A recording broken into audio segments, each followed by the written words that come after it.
Bueno, entonces aquí es donde me había quedado. ¿Me oyen bien? Sí, profe. Perfecto. Sí. Bueno, entonces, vuelvo a ver, alguien que se anime a explicarlo. A ver ahí la compañera Springer, que siempre ahí me preguntó recién. ¿Podés llegar a explicarlo esto mínimamente con las herramientas que hay hoy, ahora? Solo entendí que entre las laminillas hay algo que las une. Déjeme verlo otra vez el video, escribirlo un par de veces. No se olvide que tuve una Bueno. CB hace unos meses, profe. No pida tanto. Bueno, pero te estoy ayudando ahí a que recuperes más rápido. No, yo recupero, veo la clase de usted, lo anoto, eso me hace recordar los nombres, las palabras que dijo, entenderlo y después le explico. Muy Yo le bien. prometo que después le explico. Listo, perfecto, me quedo tranquilo entonces. Bueno, a ver, alguien que se anime, a ver si pueden explicar a alguien de manera como le salga, ¿sí? Yo no voy a ser muy pretencioso. Entre la laminilla media y la membrana están las fibras unidas por las proteínas. Algo así Unidas por las sería. proteínas. Sí, exactamente, eso mismo. Muy bien, es así de sencillo, ¿sí? Obviamente yo le doy un poquito más de cosas, porque primero me gusta la botánica, segundo me encanta la bioquímica, me encanta todo eso. Se nota, todo ese profe, tema. no hace falta que lo explique, ¿eh? Se nota que le encanta. Y bueno, son cosas que por ahí soy muy manija, pero yo no voy a pretender, ¿sí? Que contesten tal cual, ¿sí? Obviamente si hay alguien tan manija que contesta así, buenísimo, pero no pretendo que sea ese el nivel, ¿sí? Porque ese es un nivel que se maneja por ahí en bioquímica, justamente, o en bioquímica vegetal, ahí sí les van a pedir eso. De hecho, hay una materia muy, muy linda que es justamente bioquímica vegetal que se da en la Facultad de Farmacia y Bioquímica de la UBA, que se especializa en metabolitos secundarios, ¿sí? Todo lo que son aceites y alcaloides, todo ese tipo de cosas. Es una cátedra especializada en eso. Me dijeron que es una de las más heavy que tienen la carrera de bioquímica en la UBA, pero bueno, parece prometedora la materia.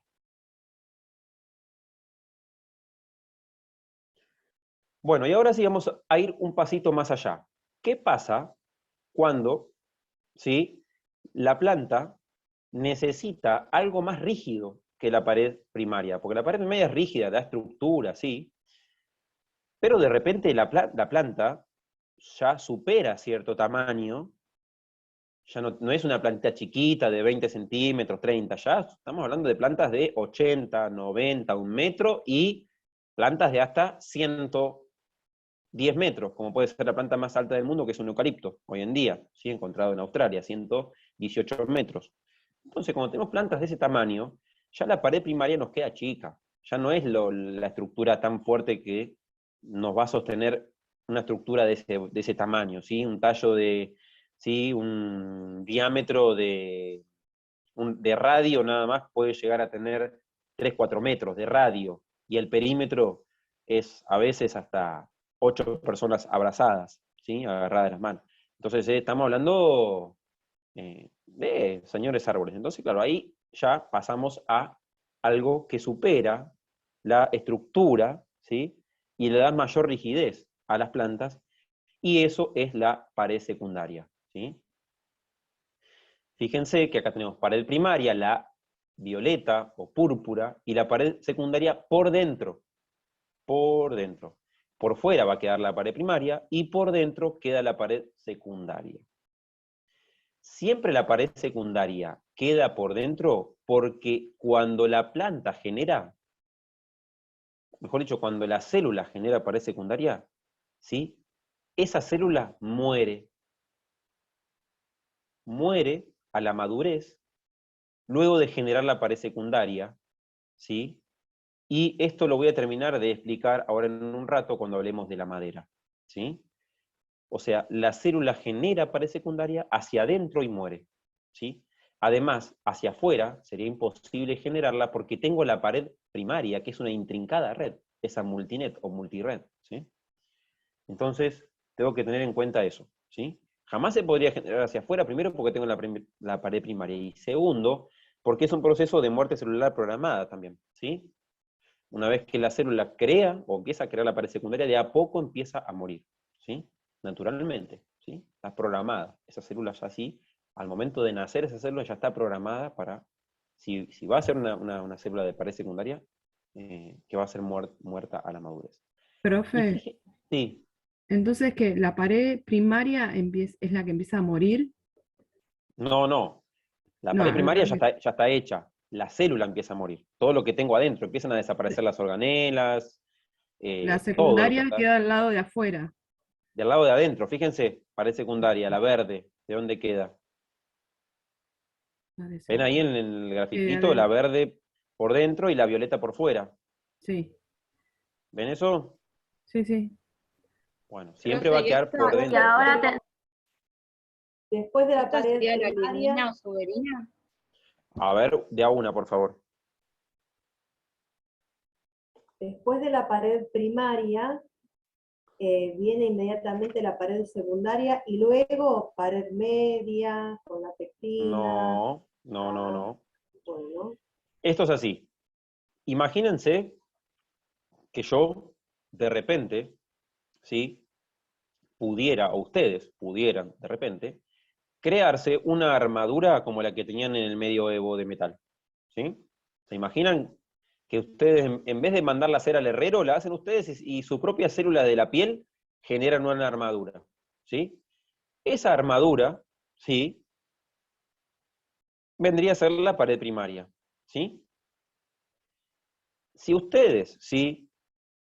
Quisieran hacer, ¿sí? Si alguien vio algo sobre los vikingos, un muro de escudos, ¿sí? O un muro de armadura, se pegarían a otro de ustedes para hacer un muro, ¿sí? ¿Me explico cómo es la manera? ¿Se va entendiendo?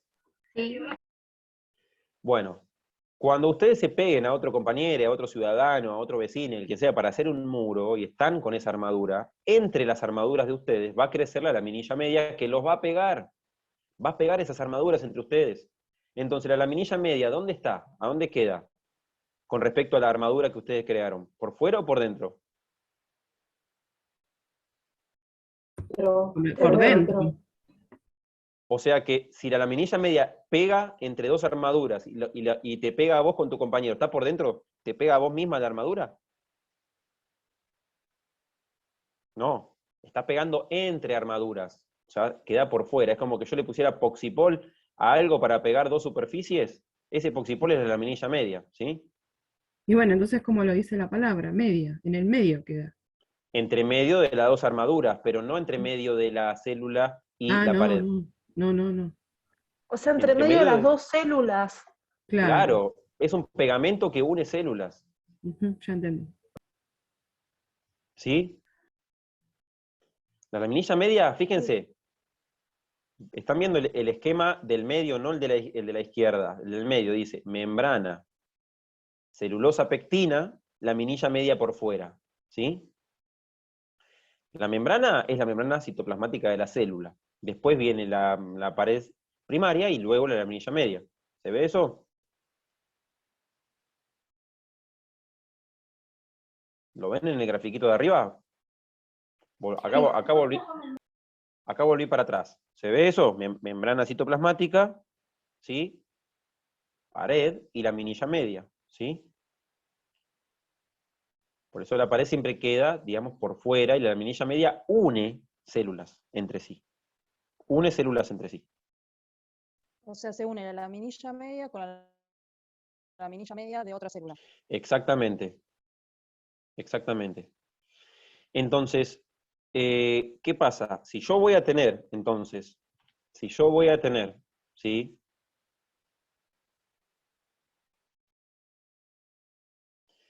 Voy a tener, ¿sí? Dos células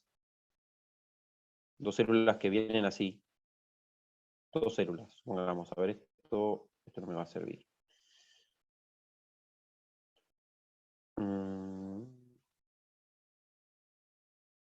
Creo que esto me va a servir. Yo tengo dos células, ¿sí? Así. Una acá, ¿sí?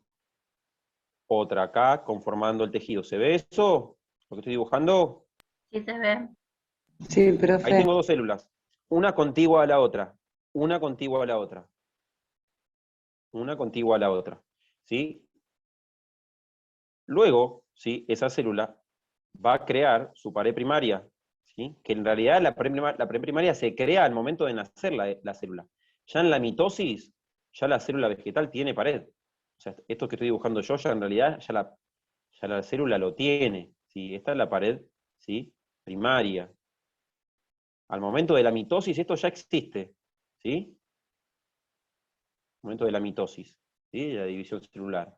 Y al unísono, ¿sí? Ya se está creando acá en el medio, también para pegar la laminilla media, ¿sí? Se pega, ¿sí? Y la laminilla media está acá, todo alrededor, porque acá arriba, y al costado, y abajo, y en todos lados, tengo células. Y acá en el frente mío también tengo células, ¿sí? Esto es en 3D. Estas células van a estar rodeadas por 3, 4 células alrededor, ¿sí? Todas pegadas por la laminilla media. Yo lo dibujo en 2D porque tengo un plano, pero si yo pudiera hacerla en 3D, si tuviese algo para dibujar en 3D acá, ustedes verían, sí, estructuras de cualquier forma, romboédrica, cilíndrica, cuadrada, dependiendo de la forma que tome la célula.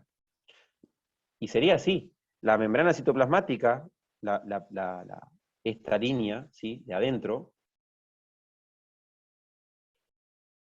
¿sí? Y vamos a tener membrana, ¿sí? Esta, pared primaria, esta, y la minilla media, esta, ¿sí? ¿Se nota lo que estoy haciendo? Sí, profe, ahora se entiende mejor lo que estaba explicando. ¿Me explico? ¿Sí? Sí, se está entendiendo. ¿Alguien que haya quedado colgado, colgada? ¿Colgade por ahí? Hasta ahora bien. ¿Y ahí dónde entra la pared secundaria?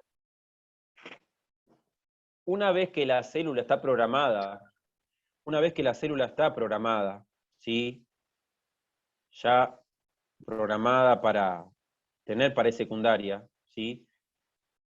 La célula va a morir lentamente y en el proceso de muerte va a crear, ¿sí? Va a crear acá la pared secundaria, por fuera de la membrana citoplasmática, pero por dentro de la pared primaria, porque no puede atravesar nada la pared primaria, porque es gruesa y además tiene ese multifibrillas que la hacen imposible, no pueden pasar proteínas por ahí, no puede pasar nada, no pueden pasar vesículas cargadas de materiales para construir la célula, nada, ¿sí?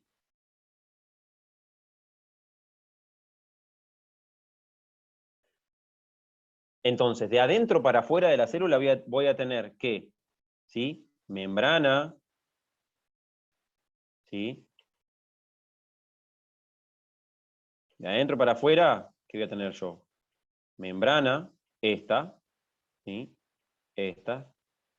Pared secundaria, esta azul, ¿sí? Pared primaria, la rosa. Laminilla media. Y lo mismo de este lado. ¿Qué voy a tener de adentro hacia afuera? Membrana, pared secundaria, pared primaria y laminilla.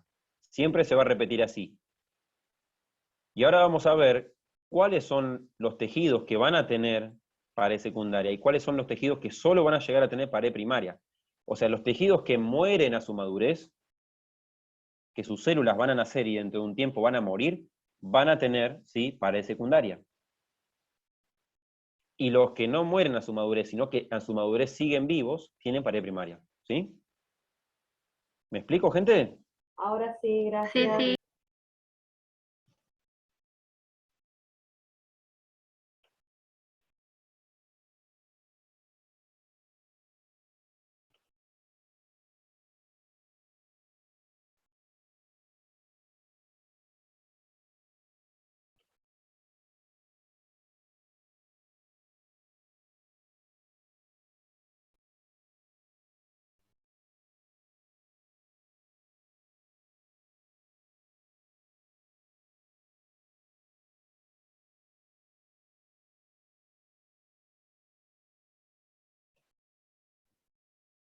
¿Se escucha?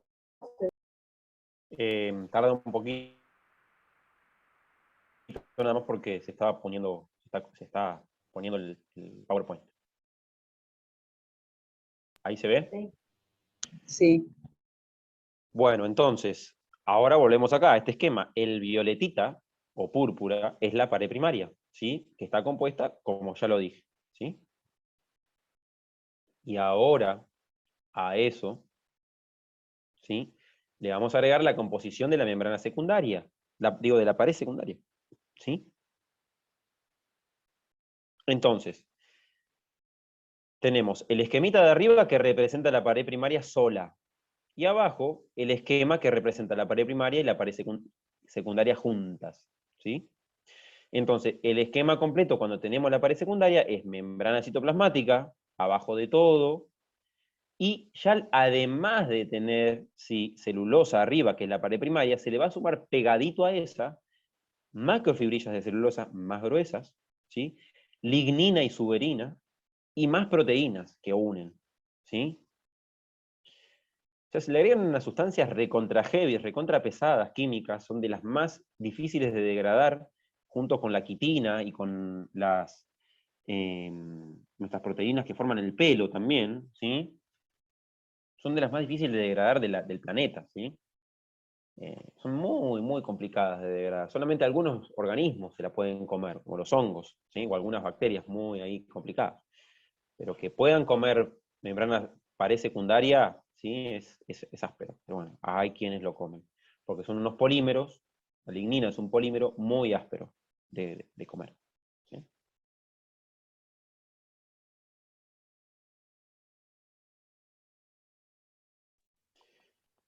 Profe, Sí. una pregunta. ¿Puede ser que por eso el ser humano no puede comer maderas?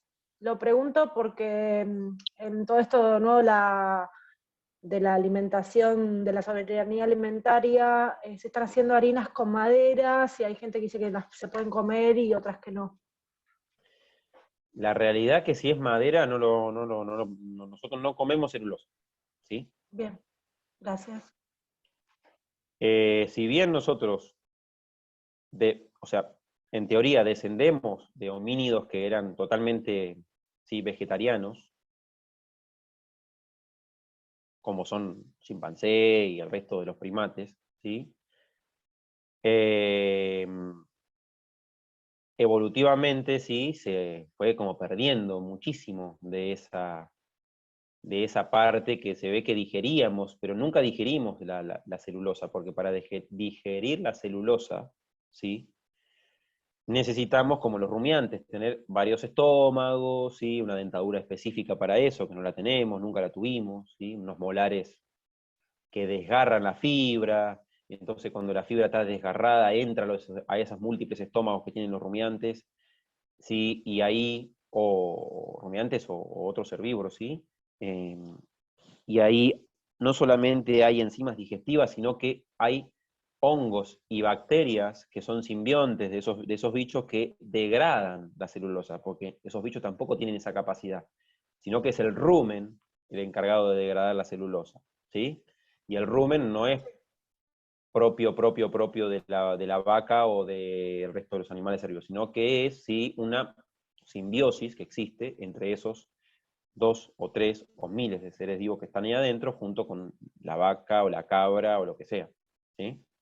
Por eso a nosotros se nos dificulta y se nos hace imposible digerir la celulosa, porque no tenemos ni varios estómagos, ni la dentadura para desgarrar la fibra, por eso tenemos que hacerlo harina, y una vez que esa harina entra, no tenemos la batería de enzimas para quebrar la celulosa tampoco, ¿sí?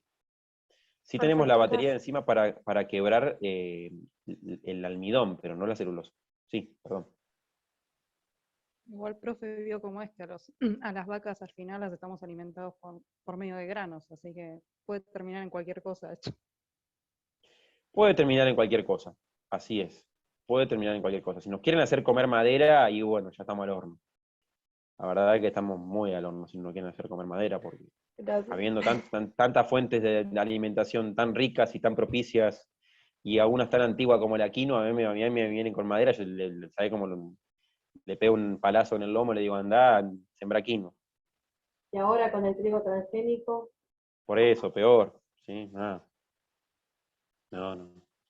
Eh, para mí hay que primero agotar las líneas que ya son ancestrales y que se vienen trabajando hace años, milenios, y bueno, después ver qué pasa con la madera. Pero la madera yo se la dejaría a las termitas, que tienen también una simbiosis con estas bacterias que degradan la celulosa, y bueno, y a otros insectos que comen madera, y a los hongos. Son los únicos que tienen la batería de enzimas para comer madera. Porque la madera además parece secundaria, ¿sí? No solamente tiene celulosa, sino que tiene también lignina, que hasta ahora se conoce que solo los hongos pueden degradar lignina. Es impresionante, solo los hongos tienen una batería de enzimas para degradar lignina, ¿sí? Y la mayoría de los hongos tienen la batería de enzimas para degradar lignina o madera pobre en lignina, maderas blancas.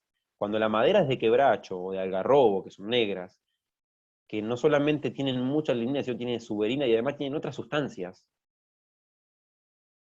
ya la cantidad de hongos que consume esa madera se acota muchísimo, a muy pocos géneros. Entonces, imagínense el hongo que se pueda llegar a comer el ébano, ¿sí? Que es el árbol más duro del mundo. Y bueno, ahí tenemos una dificultad aún mayor. Por eso, ahora que estamos aprendiendo esta parte, ¿sí? Tenemos que, como técnicas, plantear siempre desde la buena onda, ¿sí? Despacito, cuando empezamos a escuchar esas cosas, ¿sí? Desde estas bases, ¿sí? De conocimiento, las realidades, ¿sí? Las realidades. Primero, planteemos la soberanía alimentaria desde el punto de vista soberanamente qué podemos elegir comer y lo que es culturalmente apropiado para nosotros. Para mí, culturalmente, la madera nunca fue algo que consumamos. Sí consumimos palo santo para ser sahumados. Y bueno, hasta ahí. Pero bueno, no sé.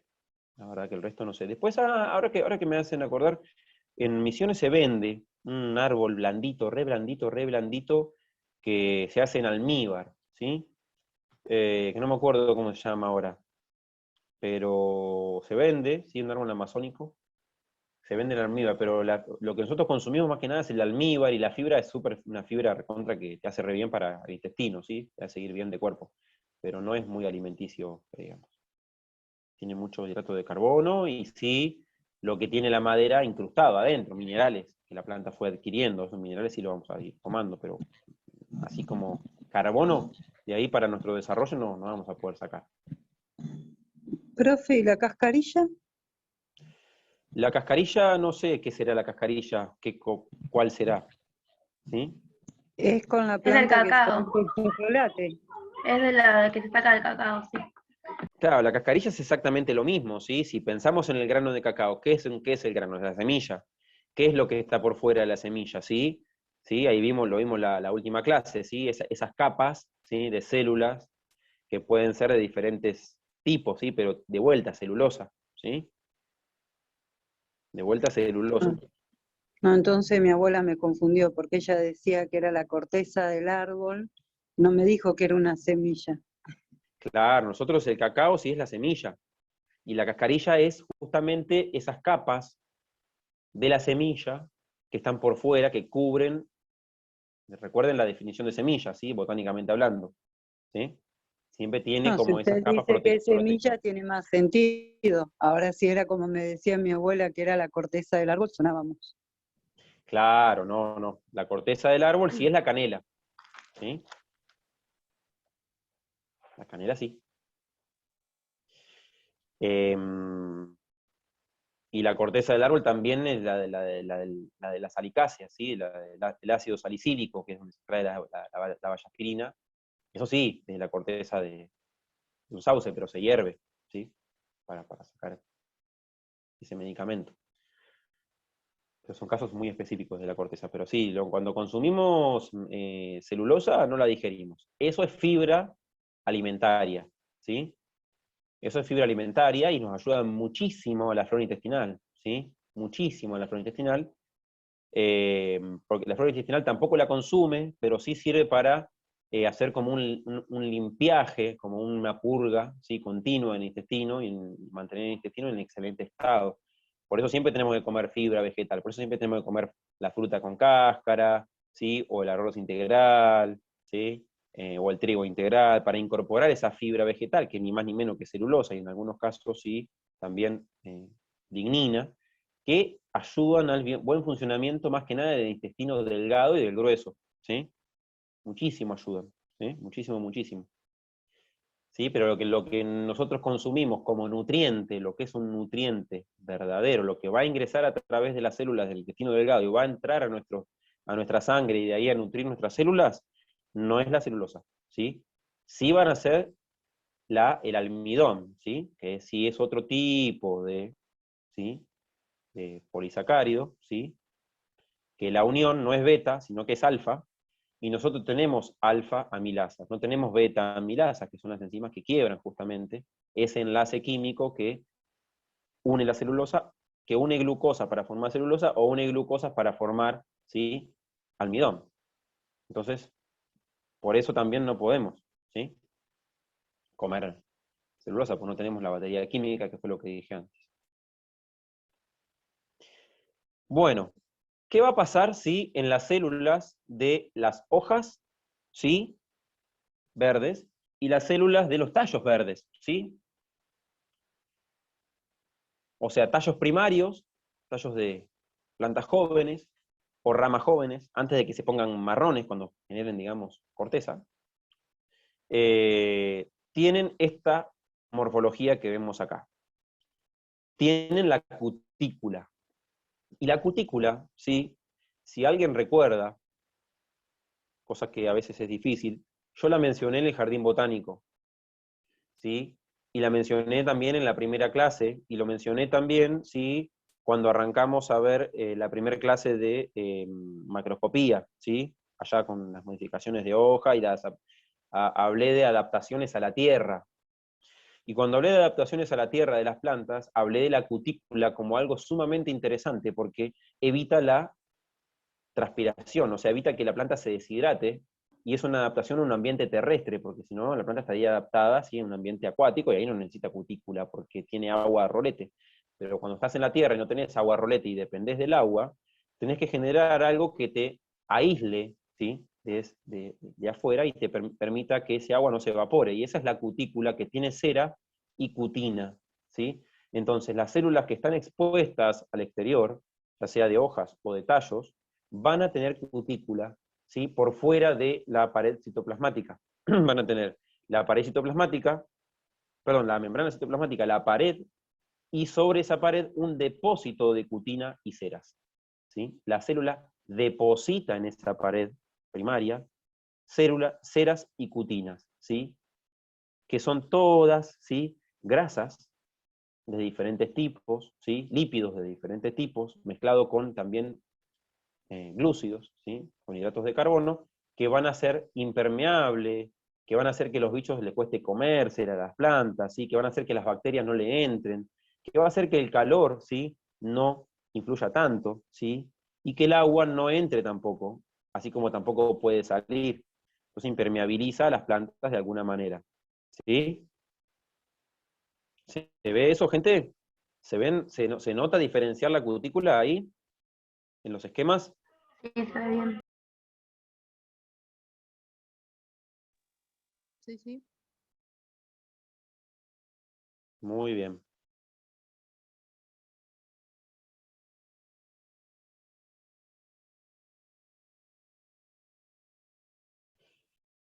Entonces, una vez que vimos tipos de células vegetales y dentro de una planta y cómo van a ser, ¿sí? Las morfologías de esas células, vamos a pasar sí ahora a los tejidos, propiamente dicho, ¿sí? Entonces, los órganos están formados por tejidos, esto es por células, como vimos recién. Los tejidos pueden contener un tipo o varios de células, de las que ya vimos. Entonces, ahora vamos a ver esos meristemas, ¿sí? Dependiendo de la ubicación de ese meristema, ¿qué tipo de células va a tener? ¿Sí? Entonces, esos meristemas pueden ser apicales, axilares o laterales. ¿Sí? Entonces, el meristema apical hace crecer la planta en altura, ¿sí? Va hacia arriba. El meristema axilar ¿sí? Va a hacer crecer las ramas y va a hacer que esa planta se haga frondosa, ¿sí? Y los meritemas laterales hacen que la planta, las ramas, los tallos, engorden y cada vez se vuelvan más robustos, ¿sí? Entonces, el meristema apical, planta crece hacia arriba. Meristema lateral, digamos, da como ese follaje, esa gran, ¿sí? Da como la morfología de la planta, ¿sí? Hacia los laterales. Pero en grosor, los tallos, ya sean tallos principales, secundarios, terciarios, cuaternarios, crecen gracias a los meristemas laterales que están adentro del tallo, ¿sí? Están adentro del tallo, ¿sí? Y ahora vamos a ver su ubicación. Y después hablaría de los meristemas de las raíces, Claro, subapical.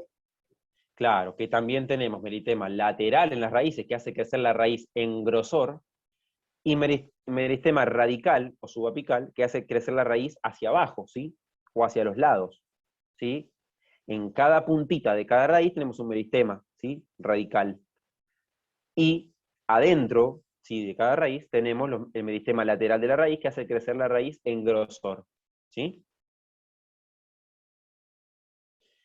Entonces, cada meristema, ¿sí? Es el lugar donde va a ocurrir la mitosis continua.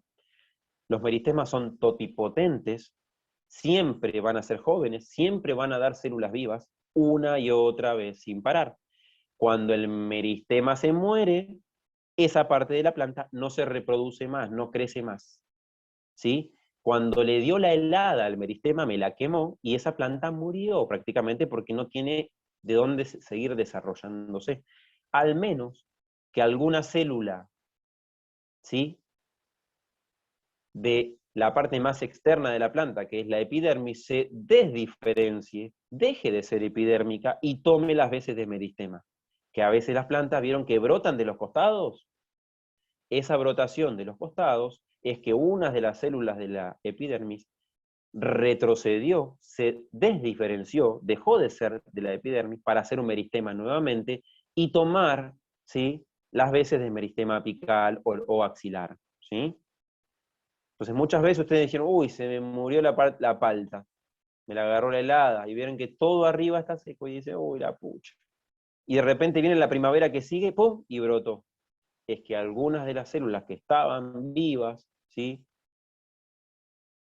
que quedaron, se desdiferenciaron, dejaron de ser el tejido que eran, o dejaron de formar parte del tejido por el cual nacieron, y se transformaron en meristemas de vuelta. Y dieron a la planta otra oportunidad. ¿Me hago entender, gente? ¿Me explico? Sí, sí. Es como un Entonces, autotrasplante se hacen. ¿eh?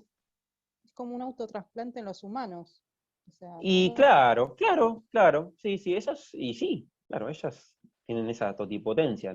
Cuando la célula tiene pared primaria, ¿sí?, tiene muchas capacidades. Cuando ya tiene secundaria ya no, murió. Ahí no hay vuelta atrás. Entonces, ¿qué características tienen las células vivas de los meristemas? Son esas que están ahí. Células con capacidad mitótica, pared primaria delgada, muy delgada, y núcleos grandes, ¿sí?, porque continuamente se están dividiendo. Por eso tienen pared delgada, finita, porque ¿para qué hacer una pared gruesa primaria si me voy a dividir continuamente? Son isodiamétricas, o son bien rectangulares o son bien cuadradas, pero son bien isodiamétricas con formas rectas, ¿sí? O cuadraditas o rectangulares, pero bien isodiamétricas, los meristemas, ¿sí? Y son las que dan origen a otros tejidos mediante diferenciación.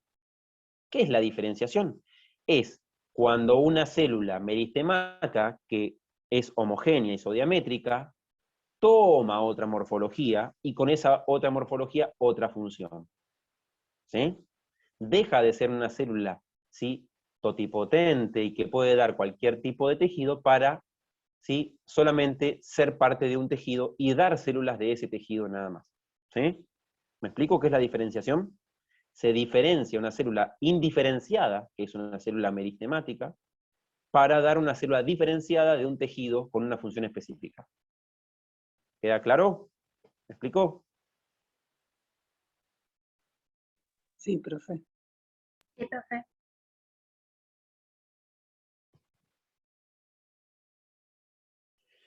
Entonces, de acuerdo a eso, digamos, vamos a tener meristemas apicales, meristemas axilares y meristemas laterales que nunca habíamos visto hasta ahora porque son internos, ¿sí? Nosotros vimos la morfología externa de la planta y la macromorfología externa de la planta. Ahora vamos a ver la micromorfología, ¿sí? Y vamos a ver adentro de la planta, ¿sí? ¿Qué pasa? Entonces, los meristemas apicales están ¿dónde? En las yemas apicales. Y están bien cuidados, ¿sí?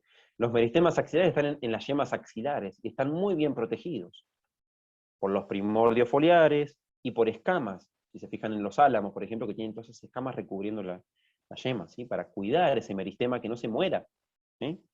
Tenemos las yemas apicales, ¿sí? Si ven una araucaria cuando está brotando arriba de todo, tienen todas esas tremendas hojas durísimas cubriendo, ¿sí? En forma de un cono adentro, ¿sí? El meristema, cuidándolo a muerte, porque eso es su manera de crecer, ¿sí? Ahí están las células que la van a hacer crecer.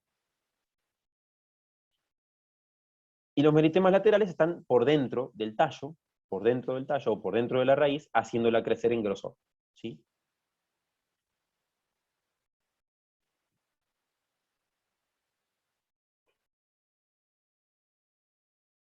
Y también los meristemas laterales forman lo que nosotros vulgarmente conocemos como corteza de los árboles, pero ahora vamos a ver que el nombre botánico es otro. Y no es lo mismo la botánica que lo que hablamos y que aprendimos en el común, que nos dijeron nuestros, ¿sí? Donde aprendimos. Lo que llamamos corteza, ahora vamos a ver que botánicamente hablando es otra cosa. Entonces, esto es algo de lo que vamos a ver en los microscopios cuando pasemos el parcial, ¿sí? A los 15 días después del parcial.